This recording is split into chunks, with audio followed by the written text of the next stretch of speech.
আসসালামু আলাইকুম বন্ধুরা, আজকে আমি আবার শুটকি রান্না করব। লোটে শুটকি এভাবে কেটে নিয়েছি। অনেকদিন পর আজকে আবার লোটে শুটকি রান্না করব, এই জন্য লোটে শুটকিগুলো আমি এভাবে কেটে নিয়েছি। এখন আমি শুকনো খোলায় সুন্দর করে ভেজে নেব। আমি এই কড়াইতে সবসময় আমি মরিচ টরিচ ভাজা পোড়া করি, আমি এই জন্য এই কড়াইতেই শুটকিটা ভেজে নেব। দিয়ে দিলাম শুটকি, এখন আমি নেড়ে চেড়ে ভালো করে ভেজে নেব। এইভাবে ভাজা নিলে ঘ্রাণটা অনেক সুন্দর হয়, এই জন্য আমি এইভাবে ভাজা নিলাম। এখন আমি এর মধ্যে পানি দিয়ে দিব একটু সিদ্ধ করে নেওয়ার জন্য। সিদ্ধ হয়ে গেলে আমি আবার সুন্দর করে ধুয়ে নেব।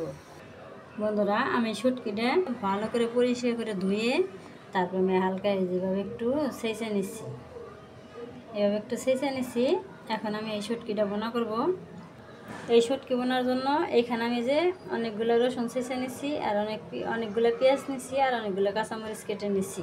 এই কাঁচামরিচ, পেঁয়াজ, রসুন এগুলো দিয়েই আমি এই শুটকিটা বোনা করব। আমি কড়াই চুলায় বসিয়ে দিছি, এখন আমি তেল দিয়ে দেব। এখন আমি শুটকিটা দিয়ে দেব। আমি আগে একটু ভেজে নেব, কারণ শুটকি আগে একটু তেলের মধ্যে ভাজলে শুটকির যে একটা গন্ধ আসে, ওই গন্ধটা আসবে না।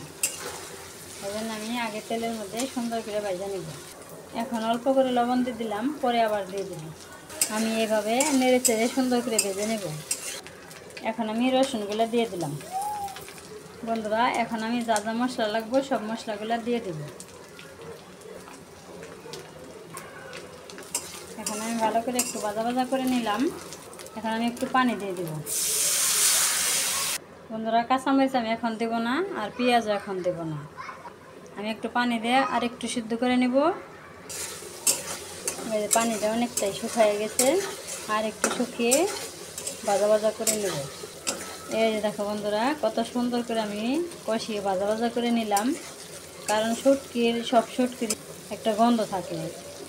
এই যে আমি যেভাবে প্রসেসিং করলাম, এই গন্ধটা এখন আর আসবে না।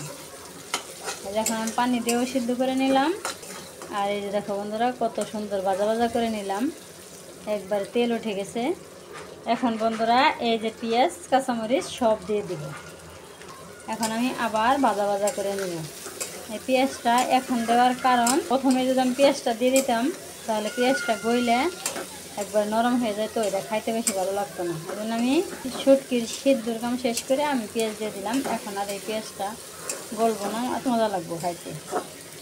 এই যে দেখো বন্ধুরা, আমি কত সুন্দর করে এই যে শুটকিটা বোনা করে নিলাম।